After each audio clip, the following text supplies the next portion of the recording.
Hello and welcome to the Kimberley IT Podcast, episode 88. Done quite a few of these now, Carl. It would seem at 88 that, yeah, we have. As far as I'm aware, I don't know of any other IT company that does them. Podcast. Not anymore, no. There used to be one, but he's stopped now. There's only one that I know, a guy called Lawrence Systems in America, but his is mainly on YouTube videos and stuff like that. Yeah. Video, not really a podcast, but it's kind of interesting to see how the other way of doing IT is.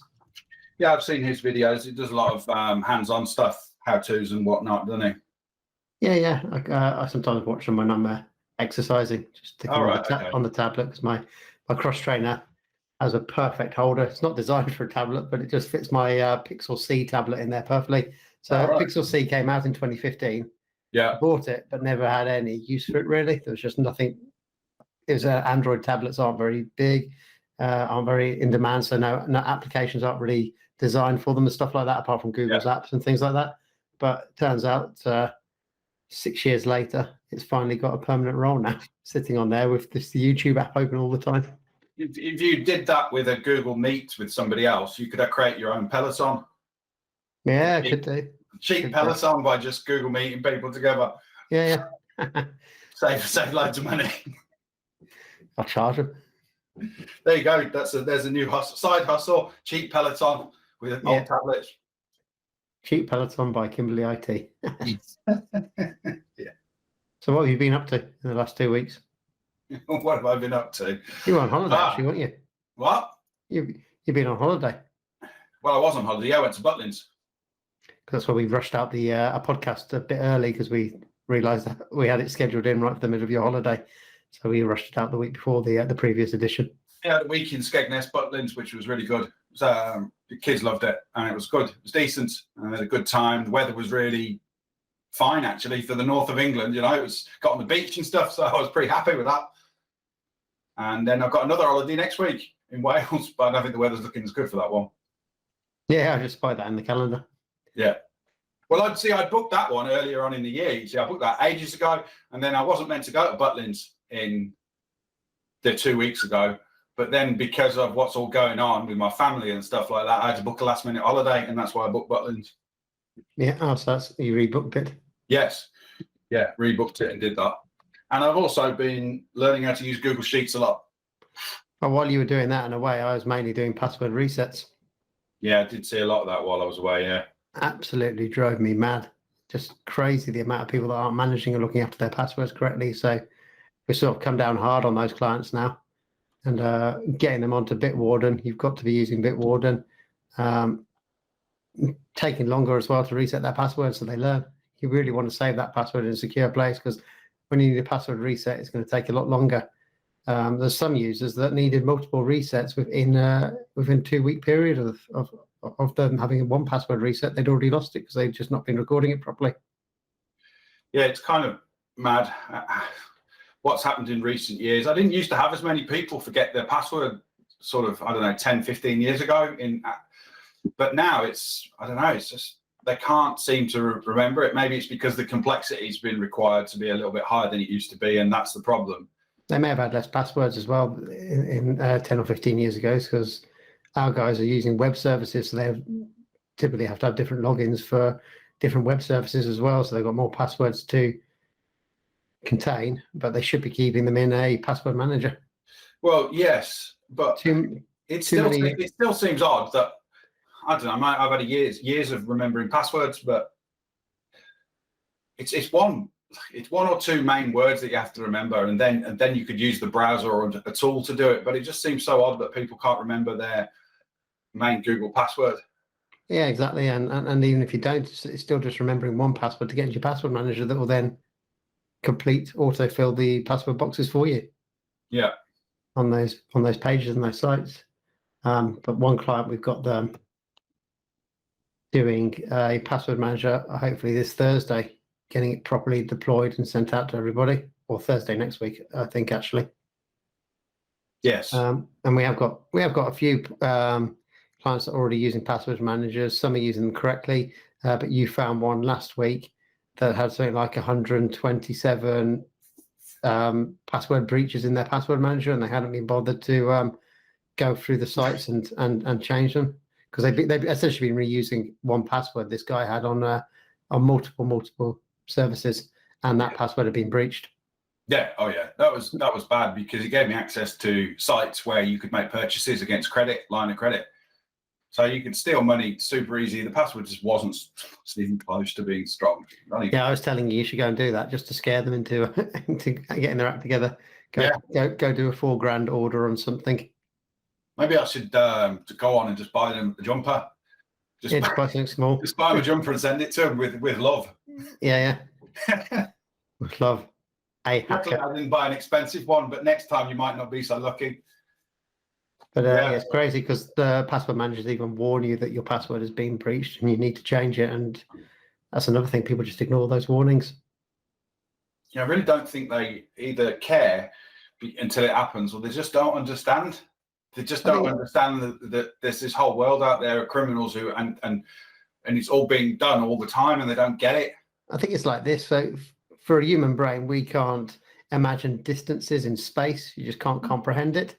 And I think they just can't comprehend the damage that can be done when one password leaks out. They just don't understand the interconnectivity between all this stuff. Yeah. They just can't visualize it in their head, this web of everything connected together. And they just think it's all independent of one another, and it's not a big deal. Oh, my password's leaked, someone's broken, I'll just change my password. Not realizing that, while that person was in there, he's collected all the data that you had in there. He's got access to all your other services and stuff like that, because you reused your password, and they just don't think about it.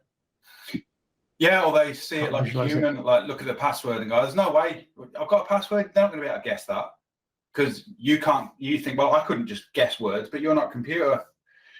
You know, you could probably sit there for a while and go through a list of alphabetical words until you found something. But a computer can just do billions of words in a very short space of time. It's very good at that. Yeah. That's one thing computers are good at and humans aren't good at.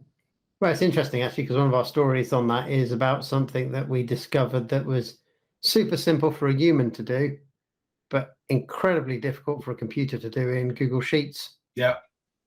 So the backstory to this is that I'm working on our pay-per-click advertising. Yeah. Because we got a problem with the website on tracking on a certain element of the site. So when someone fills in our form to schedule a video call with us, at the moment we're not able to track which ad network that came from, which generated the link and stuff. And it's a bug in there, and I've been working hard with the support guys who've been really, really good. We're about 2 weeks into it, still trying to nail down where this bug is and what's causing it. Because part of the pay-per-click advertising is I wanted to have a spreadsheet full of data, have the data that was in rows inverted into columns. Yeah. Which, because this is a bit of muddled up data as well, so we had to get them split out and comma separated and all that kind of stuff. But for a human, very easy to understand the concept of what needs to be done. And, we could do it if we wanted to, but it would take a lot of time. So I asked you, could you have a look at this and see if there's a way that we can do this and get Google Sheets just to do it quickly? And it turned out that the formula for that was quite immense and quite hard. Yeah, it was. To take a lot of rows and of data, that columns and rows, and then stack them on top of each other vertically is quite complicated to do. Yeah, all into one single column. Yeah. It's just, we had to do that just because the way we input the data into this other system requires each piece of data to be on its own separate line, and cutting and pasting and putting it on was just taking far too long. So we just wanted one in a spreadsheet and get it flipped around. But someone who uses spreadsheets might say it's dead easy because they're familiar with it, but it certainly isn't something you just want to jump into as someone who's never done it before. It's quite, you look at it and go, well, that's complicated. It looks like algebra. Yeah, because I wouldn't say we're advanced users of spreadsheets, but we're definitely above what the average person could do on a spreadsheet. Well, it was difficult. I think I understand syntax. I understand what a computer's expecting to see, and I understand that there's going to be commas and parentheses, and that if I start an if statement, I've got to have two answers to it, and I understand the Boolean logic of true or false and stuff like that. So that helps. But if you're not familiar with any of that, then I think you're in trouble. Yeah, it's just crazy how difficult a computer found to do that. Yeah. Well, hopefully when we get to the news section, maybe Google's time crystals might help out on that.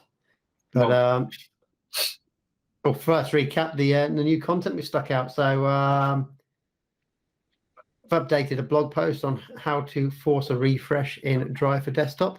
Yeah. You don't need to use it that often, but it's sometimes you'll get it where your local version of Drive to Desktop installed on your computer doesn't match the files inside a folder aren't matching what you're seeing on the Google Drive for the web, in that files are missing.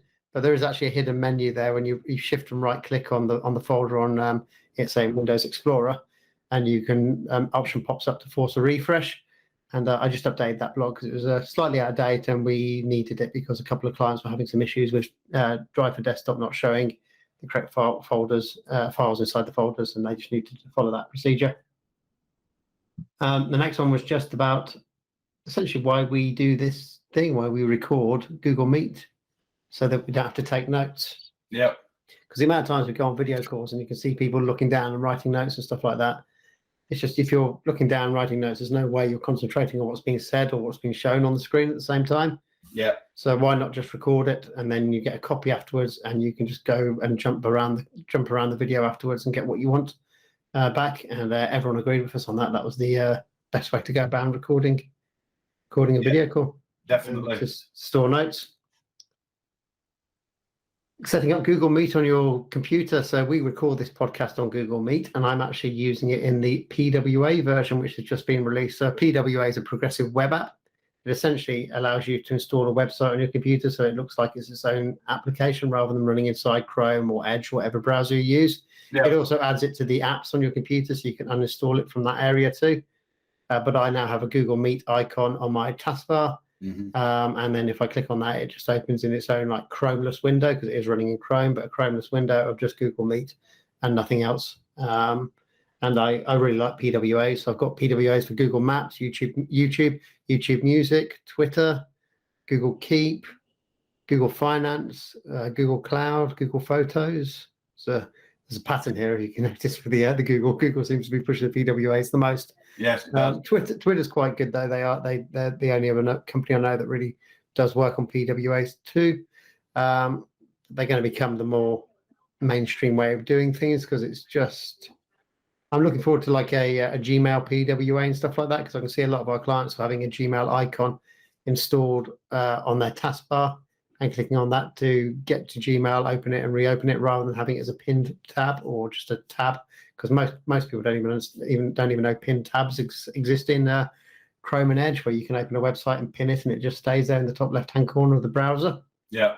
And there's often when I go around, it has been a long time, as you know, but often when we go around and see clients and look at their computers, or even when we remote in, I guess, you can see they may have multiple Gmail windows open, just because they're clicking on the Gmail icon to open it rather than jumping back to the window that they've already got open.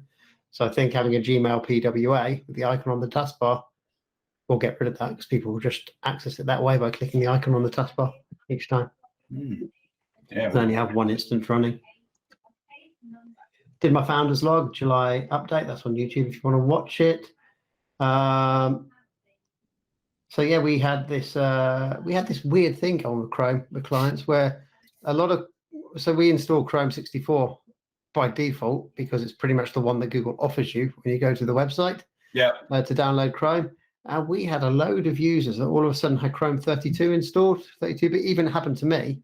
I had 32-bit on my machine. There's no way I installed that. So I actually believe that Google rolled out an update which flicked some users to the 32-bit version of Chrome. Something sprung to my mind, James. Yeah. Could it be the RMM patch management that did it? Potentially. The only other thing that could have got it wrong, because you've said we haven't tested Chrome. If you update 64-bit with 32-bit installer, does it revert back? Don't know. I need to test that. The reason my theory is that they downgraded it, because I didn't think you could. I thought you'd have to uninstall one version and then install the other bit. Turns out, if you're going from 32-bit to 64, you can just download the 64-bit version, not need to uninstall the 32-bit version, and it will just essentially upgrade it to the 64-bit version. I haven't tried it the other way around, so I don't know if you can do it the opposite way around. That can't be possible, right? Because you can't upgrade a 32-bit app to a 64-bit app, that they're incompatible. However, you said that Chrome used to have a toggle switch between the two. It must still be there, but it's now hidden. It has to be that. They used to have a toggle switch for that and changing what ring you're on. So if you're on Canary, Developer, Beta, or Chrome, and that was on that actual About page, but they got rid of that quite a few versions ago. Yeah. But yeah, so because initially we were telling clients, you're going to have to install 32-bit and then download 64 through Edge and do all that stuff. And when I noticed that mine had it, I thought, okay, what I'm going to do is I'm just going to download the 64-bit version and see what happens if I install that. Am I going to end up with two versions? Yeah. No, it just upgraded my existing 32-bit one to 64. So something happened there. I don't know what happened behind the scenes, but it did. But it all came about because clients wanted to activate video backgrounds and blurred backgrounds in Google Meet, and you can only do that on the 64-bit version. Yeah.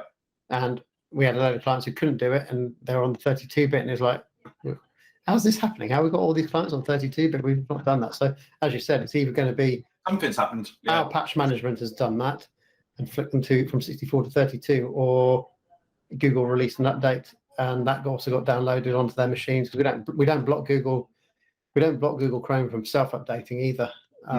We have that, and we also can push out the updates as well if anything falls behind. It happened to me. I had 32-bit, and then I ran the help about and ran it, and it upgraded, and it still said 32. And then I closed the settings page and reopened it, and then it said 64, and that was it. It was done. So it was on my one as well. It was on 2 or 3 customers. Something definitely happened. Yeah, it's a weird one, that one. Then the final thing I brought out was a feature. Did you know about this feature in Google Calendar where you can add your travel time to an event, Kyle? No, I didn't know about it. So essentially, you create an event in Google Calendar, because the problem with every calendar program is they all assume that teleportation exists, and you just appear at the event because they never calculate or add travel time to an event. But in Google Calendar, if you create an event and then click on the location to where the event is, Google Maps sidebar opens on the right-hand side, and there's a directions button on there. You click on that, it will give you some routes. But when you click on a route, one of the options is add to calendar. If you hit add to calendar, that directly in front of your event that you've created, it will put the travel time in on the based on the route or a method of travel you've decided to go on. And I don't understand why that's not included in the actual, why the calendars that have that in the event creation period page when you're creating something. Maybe a question: do you want to add travel time to your event? And just do that, because when you're traveling, you are essentially at the event. You're not in the office. If you're using a service like Calendly or something like that looks into your calendar and allows people to book times, if you haven't booked your travel time in, there's a potential someone can book a video call with you directly before your event starts, because the calendar hasn't listed in that you're actually traveling at that time and you can't do things. So yeah, it's really odd why you've got all these amazingly talented people over in Silicon Valley. None of them have thought about, teleportation doesn't exist yet. Maybe we should have the ability to just put travel time into an event when you're creating it, if we can see that you're adding a location. Yeah. And they also know where you're based as well. So they know if the location is like half an hour away by car and stuff like that. So it should pop up. Yeah, it's a really good feature, and it should be defaulted to saying, do you want to add this? It seems odd that they wouldn't do that, but yeah, real strange. But talking about what we were talking about earlier on spreadsheets and them being difficult, Google, if we go into the news, has created a thing called time crystals. Yeah, but this is pretty crazy stuff. Yeah, our description of this is going to be bad either way because we're just not scientific enough. But essentially, what a time crystal is it's a machine that never runs out of energy. Yeah, pretty much. Yeah. What are they called? Potential motion machines? What's the word? You can create perpetual motion. Yeah, that's it. So essentially, these crystals, I don't know if they've actually created the crystal or if they've just created the concept of this crystal, and they now know that they can manufacture it. It's not really clear on that part. But these crystals are what are needed to power quantum computers effectively, because quantum computers are very unstable in the way they operate. And having a time crystal that can create energy and never run out of energy. That will help make quantum computing a reality, a much more easier reality, with them being able to be produced a lot easier and function a lot more effectively. Yeah, I read about this and then read other articles on it, and it is very complicated because it's quantum mechanical particle physics, which is high level stuff. And what I could understand is that they can put either a particle or part of a particle into a state where it moves between on and off constantly and never stops. Yeah. And it just ticks back and forwards between these two states by being agitated in this pattern form by another external force once. So you sort of push the button that starts the engine of this particle, and then it just tick-tocks between on and off constantly forever, which is perpetual motion. It also breaks some of Newton's laws of physics. So it's a massive, if it does exist and they have done it and it's peer reviewed, then it's probably the most groundbreaking change in physics since Newton's and Einstein's laws of physics. Yeah, exactly. And because it will make quantum computing a very realistic possibility and much more easier to create and manage. There's some examples here, like the far-fetched, super optimistic end of things. We could see the creation of a warp drive in our lifetimes. So you could take a trip to Mars or the edge of the solar system and be back by Earth by time to catch the evening news. But on a more conservative and more realistic expectations, chemical and drug discovery, they can power the quantum computers that do that. Working 24/7, all that. You probably eradicate the vast majority of coronavirus, be killed anyway straight away. You'd have a vaccine developed that actually prevents the spread of it as well, using quantum computing. It certainly, some might say it could be this is the first step to the AI. Yeah, for sure. And I've no doubt at the moment, to use the classic Terminator analogy, if the computer system looked at our world and the climate change problems that are going on, and then looks at the history of the human race and what humans do, it would probably decide that wiping us out was a decent idea because we're parasitic. Because I sort of look at humans and think, there's no way we're all going to get together for the good of saving stomach. People just won't do that. They will just stuff their own pockets and then go, oh, it doesn't matter, I'll be dead anyway. Well, there you go. That's how the world will end. That is quantum computing for us. Well, if the robots need to live here, yes. If they don't, it might not be. They'll just leave us to it. It depends. If the AI doesn't need the planet, then it won't matter. Of course, the AI could also discover macro universes and other stuff, but we'll come to that later on in the in our required viewing. But anyway, that's time crystals, and the next web have got a decent article on it that you should read if you are more interested in reading about time crystals. So the next thing is stuff that we can talk about now with a bit more detail. So I'll let you lead with this one because this is a big Apple announcement, very controversial, and you go with it. Yeah, Apple have said that they are going to work with government to protect children from child abuse by pre-scanning photographs that are received on your iPhone or taken on your iPhone before they're encrypted. It's not just that as well. Apparently there were two announcements. One was about that, but the other one was using AI on the machine to detect if children are receiving photos in their messaging app that contain nudity. So they're actually scanning the images using AI and determining the level of nudity on that.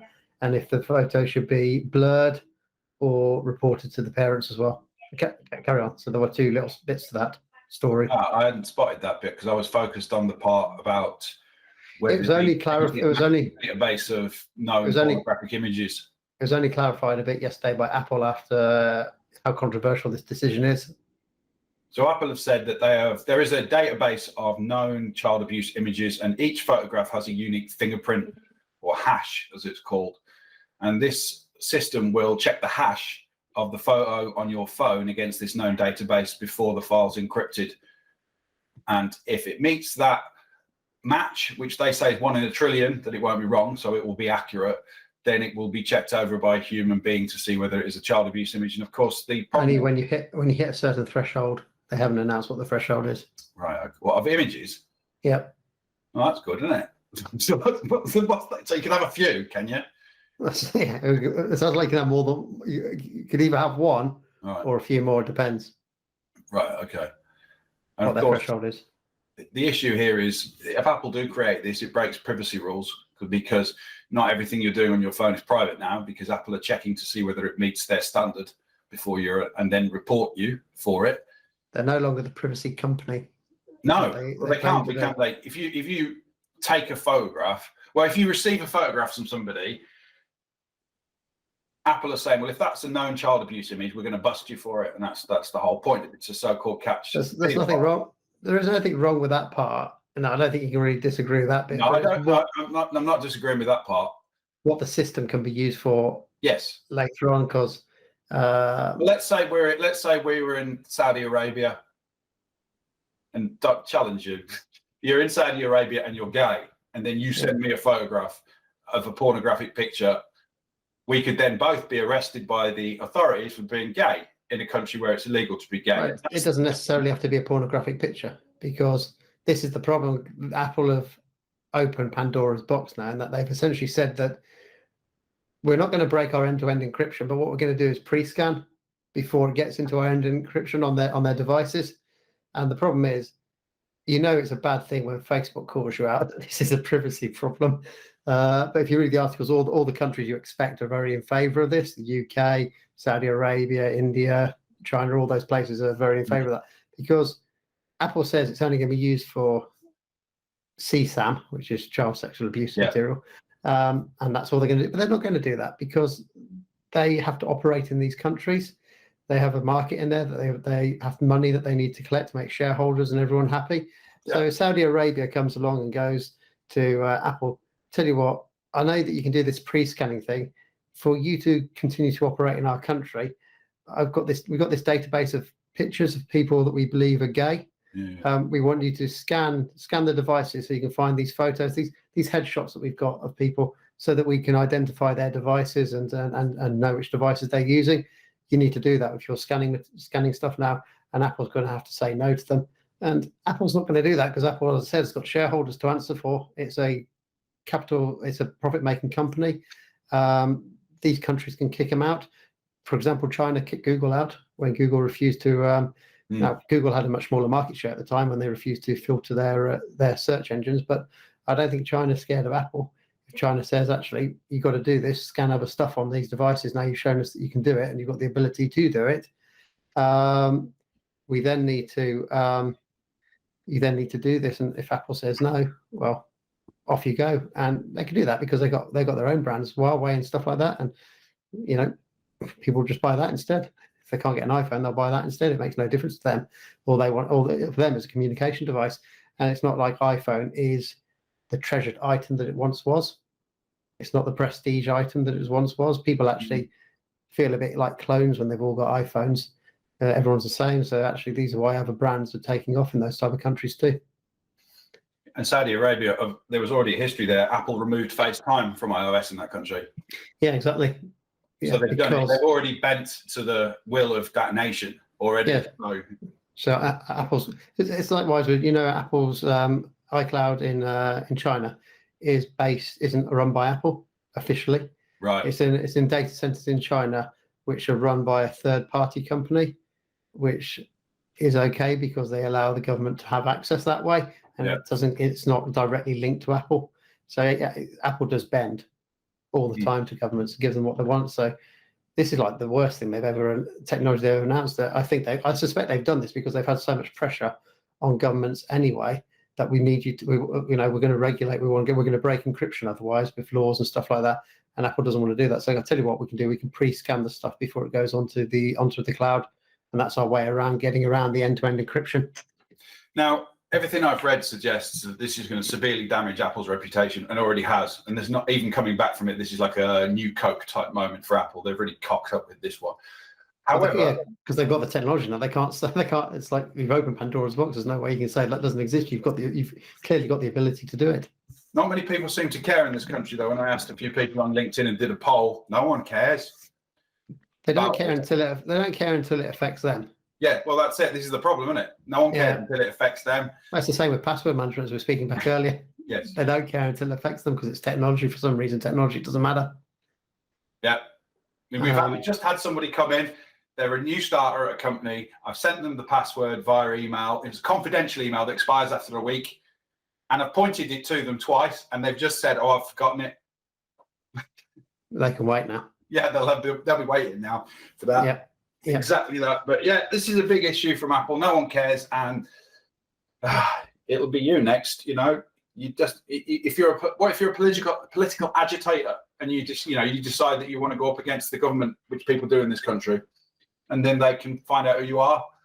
And the main point about this is it's actually only targeting normal law-abiding civilians, because the people that are criminals and child abuse and stuff like that, they have their own private networks that the law enforcement are never going to have access to. Yeah, this doesn't bust this isn't going to bust the high-level criminals. High-level criminals know this stuff and work in different areas. Yeah, this is just the low-level people. This isn't the producers of this content and stuff like that. This is just the low-level stuff that's on there. It'll be interesting to see where this goes, because, like you say, now it's known that it can be done. Will governments be leaning on Google now to say what can we do with Android? It turns out, hopefully Google won't budge on that and just not make it a feature or a thing that can be done on Android natively. The thing with Apple is Apple has a terrible reputation of reporting CSAM material. So I was listening on to the podcast on the Twit network. Yeah. And I think it was last year, Facebook reported 23.5 million instances of that material on their network. Yeah. Apple, 256 or something like that. They just don't bother. They don't look into it, but they're also, because they are end-to-end encryption, they can't see what's on that either. And so the pre-scanning will allow them to bring that number up, so they look like they're doing more effective. But the bigger picture is that governments are going to use this to scan way more stuff on people's devices. Yeah. The solution to this problem of child abuse, which it clearly exists, so I'm not in any way saying that it doesn't, isn't this. This isn't the answer to fixing. This isn't fixing the problem. Yeah. No, you've got to go after the high level stuff, the stuff on the dark web. Yeah, and finding ways in society to try and understand why these things occur, why people commit these offences and other aspects of that kind of work. When you do catch these people, you need to give them tougher sentences. Give them far tougher sentences. You get less. You know, their sentences are just like 6 months or whatever and stuff like that. It's crazy how small the sentences are. Yeah, the law seems to have very little bite for some offences and significant bite on other offences, and they don't necessarily match up in your brain with what you would think gets you. Yeah, it's like custodial sentence. It's like fraud. Yeah. Even if it's minor fraud, that can put you in prison for like 20 years. It's like, but abusing and wrecking someone's life, 6 months, 9 months, there you go, and you're out. Yeah, it's usually you get a good sentence still for like armed robbery or robbery, or that kind of offence still carries a decent sentence. And then some sort of GBH or near assault, near murder doesn't, and child abuse doesn't, and it's a kind of. But as we know, the law is so old, and its distance from the world is going like that. As technology increases, it can't keep up. It came on my Google Discovery feed, actually, a story a couple of days ago. A child, 4-year-old girl, her last video footage, it was called, and she was into a lift, going to a parking, then coming back with her so-called mom. And a few hours later, she was found dead in their flat.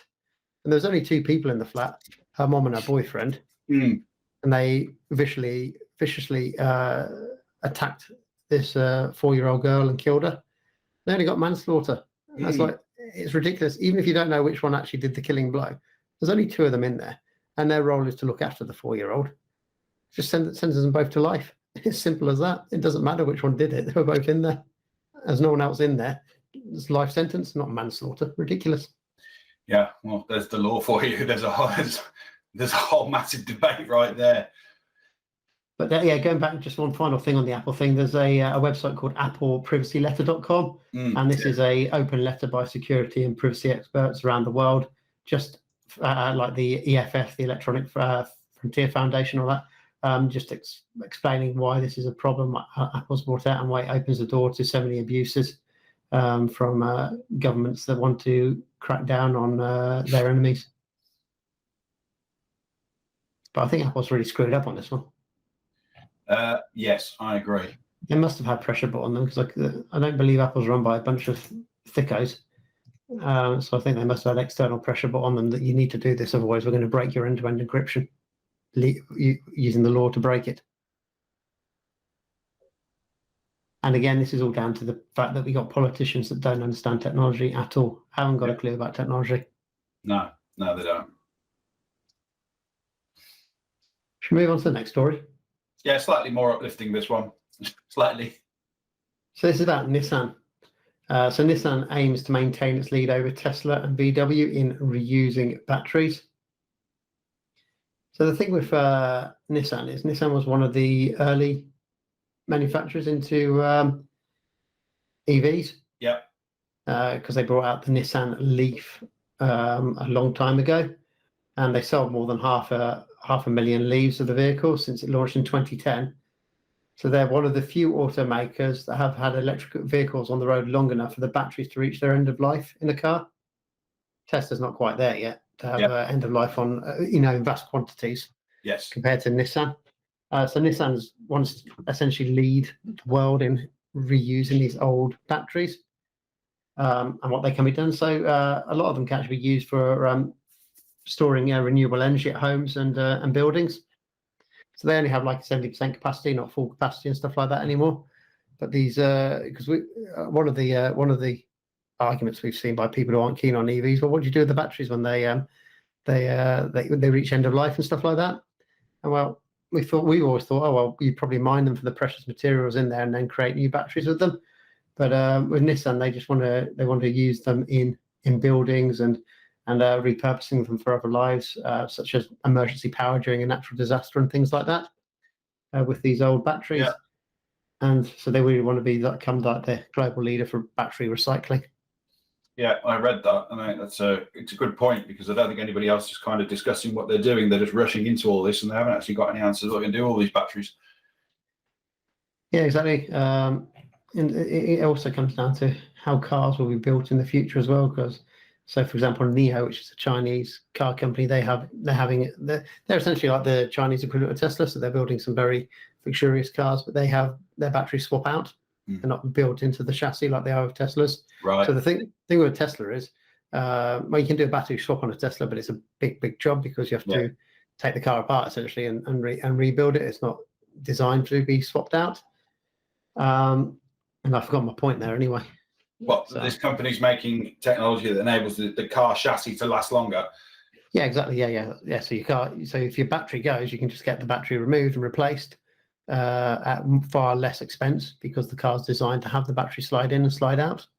It's essentially based on the fact that rather than having fuel stations, you have battery swap stations. So you drive into one of there, 10 minutes or so, the battery's being swapped out to a new one, and you carry on your journey. Yeah. It's the whole concept that you lease the car, not the battery. The battery stays with the manufacturer, and then they swap it out for you to lower costs of ownership. None of this still deals with the problem that the technology inside your vehicle is going to be so old that you won't want the car. Yeah, but I think you'll probably keep the car longer if you can swap the battery out for a higher performance battery and stuff like that. Because it won't just be the same battery; it'll be a better battery. So your range will increase and stuff like that. Yeah, you'll still have the older touch screen and stuff like that on it, and you'll get updates on that for however long they support that for.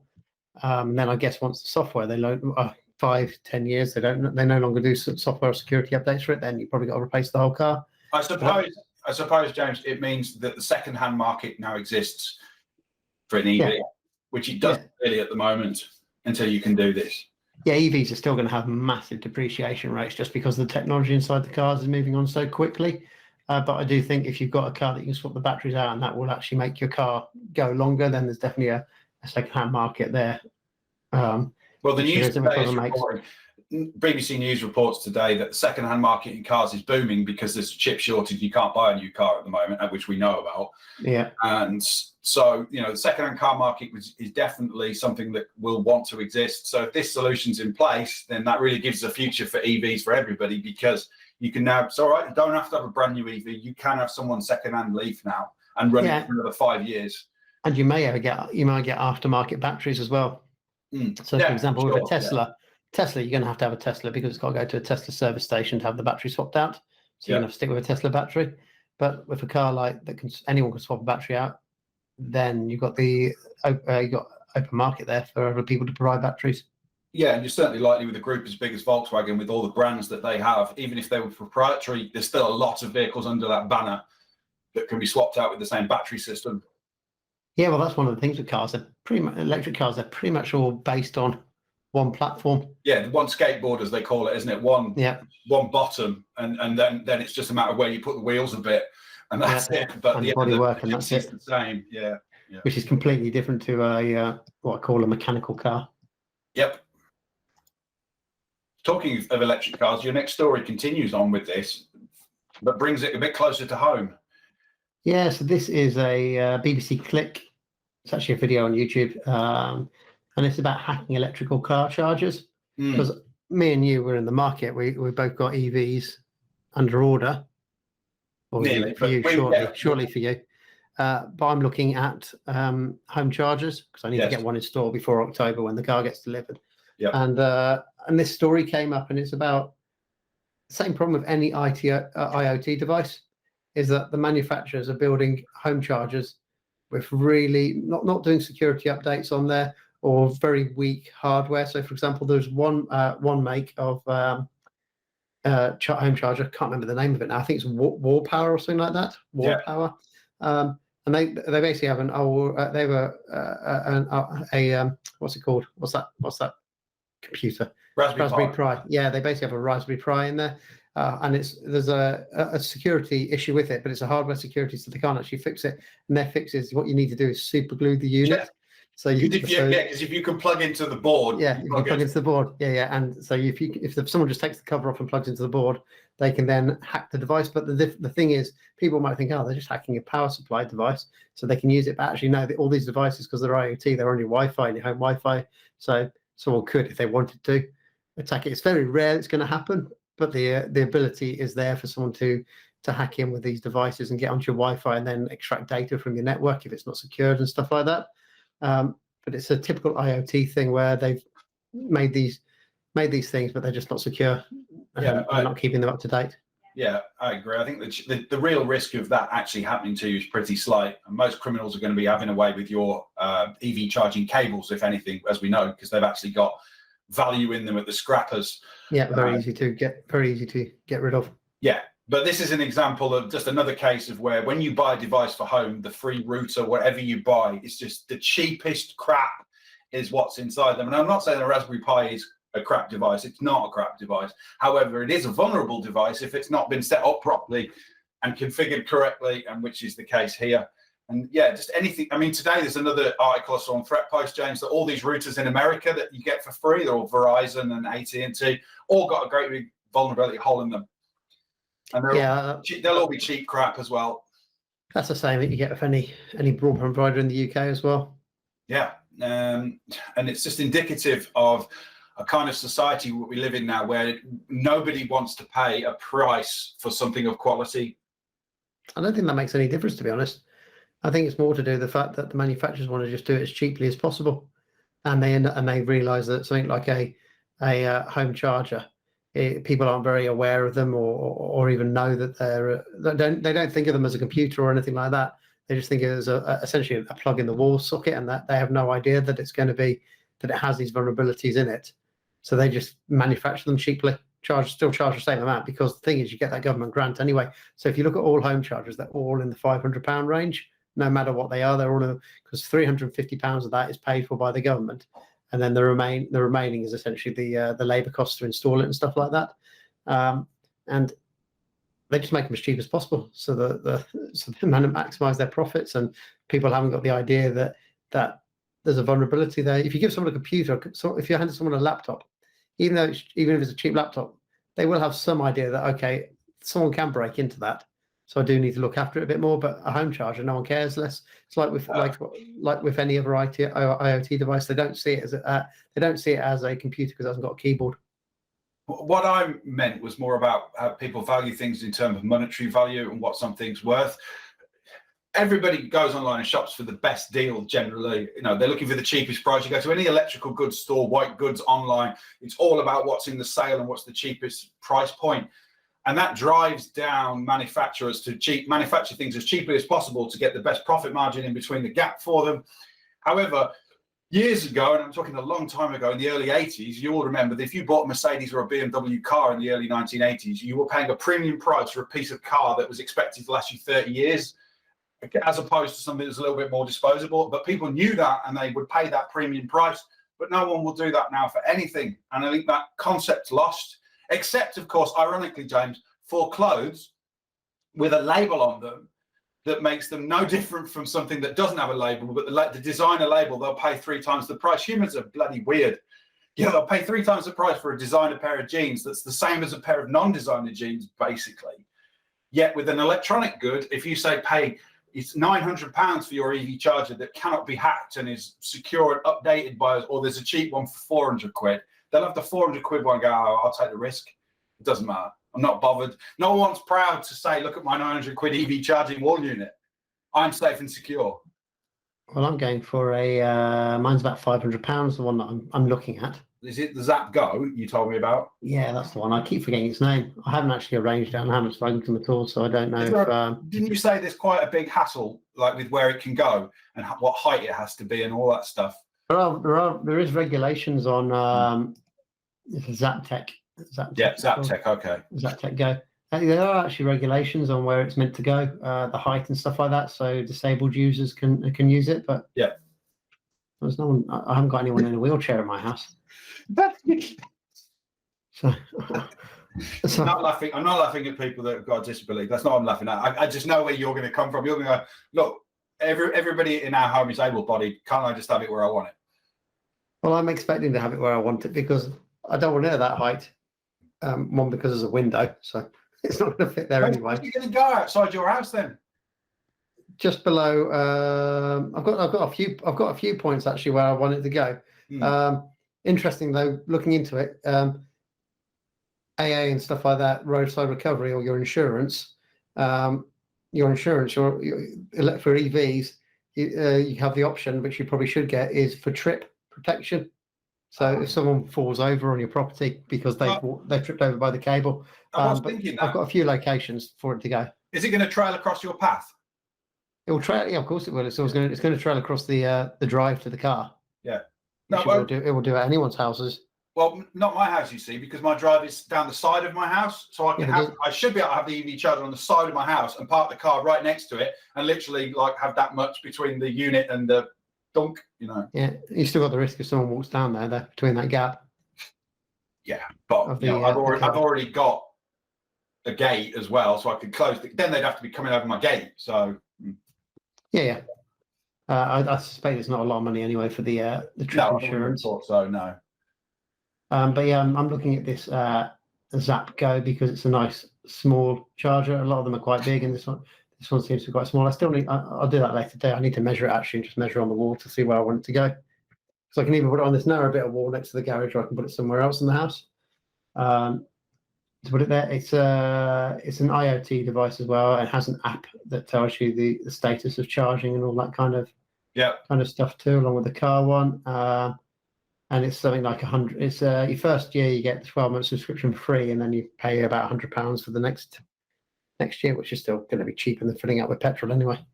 Absolutely, yeah. So yeah, I think that's pretty much all the news. Oh, we've got this Fuchsia project. I think that's how you pronounce it. So Google's working on Fuchsia OS. So Fuchsia, Fuchsia OS. Yeah. So it's this secret operating system that Google's been working on for maybe 4 or 5 years. Yep. And no one's 100% sure what it's for. And initially Google said it was going to be like a IoT operating system. Yep. Because just to get everyone to start using the same IoT like they've done with Android, get all phones using Android.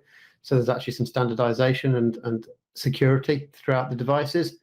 But based on what they've been doing at the moment, they're now moving the full Chrome browser to run on the operating system too, which suggests now that it's going to become more of a desktop as well. So it's going to run on phones, desktops and that. And it looks like Google's trying to essentially get rid of Android and Chrome OS and replace it all with one operating system that runs everywhere on all devices.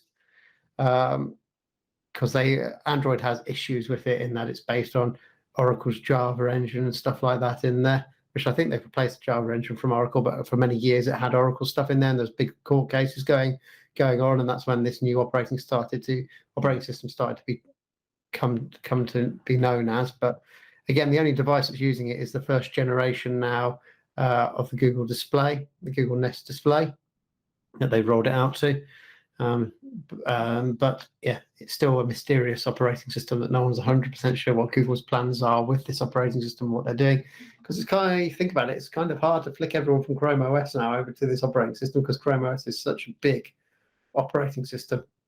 Likewise with Android, they can start bringing out new devices on it and stuff like that, and get it that way, and carry on, which they'd have to, and carry on supporting the old stuff. But it's kind of strange when you consider how big the ecosystems are for those other operating systems that it could potentially be replacing.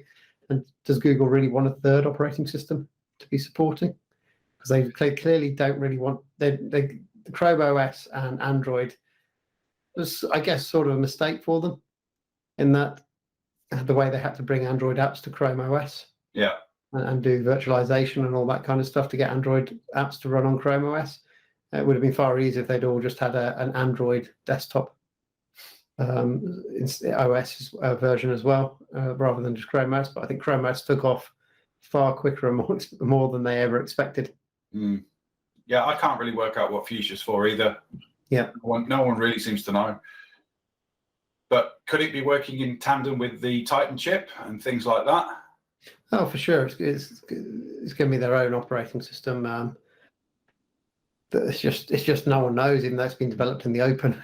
No one knows what it is and where it's going. It's kind of a mystery. Yeah. Which is unusual for Google because they're not normally good at keeping stuff secret and quiet. Normally leaks at some point, but they haven't. This hasn't happened with this OS. But it is interesting they're bringing the whole Chrome browser experience to it, and it's only on the Gerrit where they store the operating source code. Only apparently in two versions time it will be ready for the new OS that isn't even being released anyway. People, you can't actually get that OS. Yeah. So it'll be very interesting to see where that goes. We'll just wait and see. Yeah, but it'll definitely be for mobile and desktop for sure when they do release it. Certainly would be good, wouldn't it, if we could have something more like that Samsung DeX system. It'd be good if I could just dock my phone and it just launched out and it was just like using an operating system on the desktop. That would be really good. Yeah, exactly. That's what it will be for. But we'll just have to wait and see. Yep.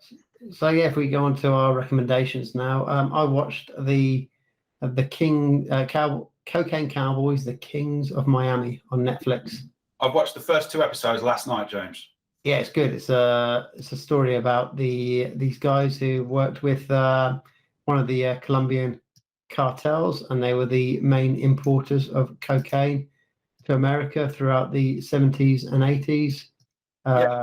Made about 2.5 billion for themselves in the process. But it's an interesting story. I don't want to say too much of it about it because you've not watched it yet, and other people won't have. But it's good. It's just about their rise and their downfall. Yeah, I thought it was interesting in that I can see how it plays into having watched Narcos. I can understand now the narco connection with Miami that's in when you did what's his name, Escobar, and I can understand that route now and how they discuss it. Right, that's that dude when he's flying down with these planes and stuff. Yeah, it does link in with that. I thought the same. Yeah, and when they talk about like shipping, people talk about the levels of drugs, and he goes, I was doing 30 key, and then this guy goes, I've got 800 kilos, and they take it on, and it's just like the one brother is kind of not sure, and the other one's like, yeah, let's do it. Like a big salesman going, I'll take the order. I don't care, we'll work it out. Except your life's in your hands if you don't make it work. But yeah. Crazy stuff. It's interesting because they were one of the few for many years that were non-violent. Yeah, that is mentioned early on, isn't it? That bodies bring the heat. So just, yeah, like one bloke said, like I lost the load. and his boss didn't kill him, his boss just went, okay, fine, let's carry on. Like he trusted him instead of in some organizations where you're dead then. Yeah. But you don't want bodies because it brings police, and you don't want police involved. You want to keep it quiet. Run it like a business. I like the bit when it showed who was the VP and the CEO and the operations director and all that kind of stuff in the organization. Just don't embarrass the police, because that's always going to bring you down. Well, we'll see. Yeah, I'm sure. Yeah. So yours is the Man in the High Castle on Amazon Prime. Yeah, I finally finished watching that. All 4 seasons of it. And I watched the first two and a bit seasons, and then I just never bothered watching the other. The reason I didn't watch it was because I can never remember what happened in the previous season, and they didn't do a recap of. This is the one thing that I hate about TV series, is when you've got seasons, but then there's almost like a year break in between the seasons, and then they the original. Right, okay. Yeah, and there's no recap of what went on in the previous season. It's like, I genuinely can't really remember the storyline of what happened. I mean, that's why it helped watching this one 4 years after it had originally. Yeah, you can just go through it in one go. It's I wouldn't say it's the greatest TV show I've ever watched, and it is in greyo vision. Like the whole thing has got a filter of like sepia grey throughout it, so don't expect any bold colours. However, there's some interesting concepts that go on towards the end of it, in which a multiverse appears, and sort of concepts of good and evil in different worlds and stuff like that I found quite interesting, and the techniques used by totalitarian dictatorships to control people and stuff like that, and some great acting from some of the lead characters in it. I don't know. It's worth a try for anybody who's interested in a good 40 episodes show they want to get into. Give it a go. It may click for you. I enjoyed the final 2 seasons, 3 and 4. Most reviews say they were awful, so I don't know what that says about me. I preferred them when the science fiction came into it. I enjoyed it more with the multiverse aspect, but it's worth a watch. My next recommendation is BBC Click. So BBC Click is their technology program, weekly technology program, but it's free to view on YouTube. So they've got a YouTube channel, BBC Click.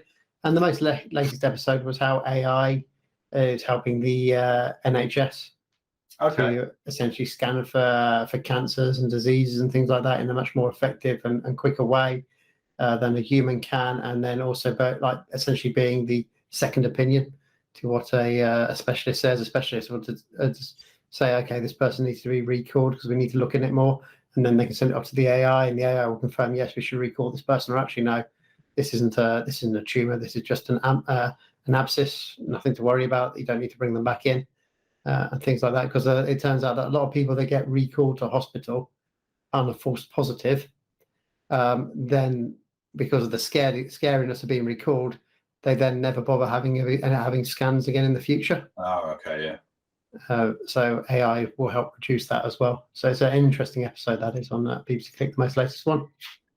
And then the final one is just a shout out really to the Twit Podcast Network. So I've been listening to these guys for over a decade. I used to always listen to their show called This Week in Google. But ever since Donald Trump became president, it went a bit. One of the guys on there is a guy called Jeff Jarvis, who's a full-on socialist, and he made the whole show political. So I don't actually listen to This Week in Google anymore because it just went very, very political, that one. But they do have one called This Week in Technology. That's all the technology news. And that one, thankfully, that one doesn't have this guy on it as part of the co-hosting, and it's a really good show. It's just about stuff like the Apple that we've talked about, the Apple stories, all those stories are on there as well. They do a far better job of it than we do as well, because they do their research. We can just make it up as we go along. But the Twit Podcast Network, there's a load of stuff on there. They've got one called All About Android as well, which, funny enough, is all about Android. Yeah, I've listened to their podcast too. I listened to the ones about Windows with Paul Thurrott and stuff. They're good. One called Security Now, which is quite good for anyone who's into cybersecurity and stuff like that too. Oh, yeah, is that the older dude who does that? Yeah, Steve Gibson. Yeah, Gibson Research Corporation. Yeah, I've listened to him too. Yeah, they've been going for like a decade. Yeah, he's been going. I remember his website from like 25 years ago and stuff. Yeah, the actual podcast network and that podcast, I think, is like 10, 15 years. It's one of the first podcast networks that came out based on technology. Right. So I remember listening to it on my old Nexus 1 when that first came out. Blimey. Yeah, it's been around for a long time. I know the name. I recognise some of the names of the people who speak on it, like as being people who've been in the Windows industry for a long time. Yeah, exactly. I think they were all originally started on an American TV show called Screensavers, which I think was their equivalent of Tomorrow World. Right. Okay. And then they started a podcast network afterwards. But Definitely, yeah. If you're into your tech, that's definitely worth a listen. yeah, it's far better than this podcast. So go and listen to that one as well. But that's it for this 2 weeks, and let's see if we can get a guest on shortly. I haven't been approaching people to see if they want to be a guest, because we haven't had a guest for probably the last 5 or so shows, maybe longer. So we'll see if we can get a guest on. Yeah. But hope you enjoyed this episode, and we will speak to you again for episode 89 in 2 weeks' time. Yep. See you later.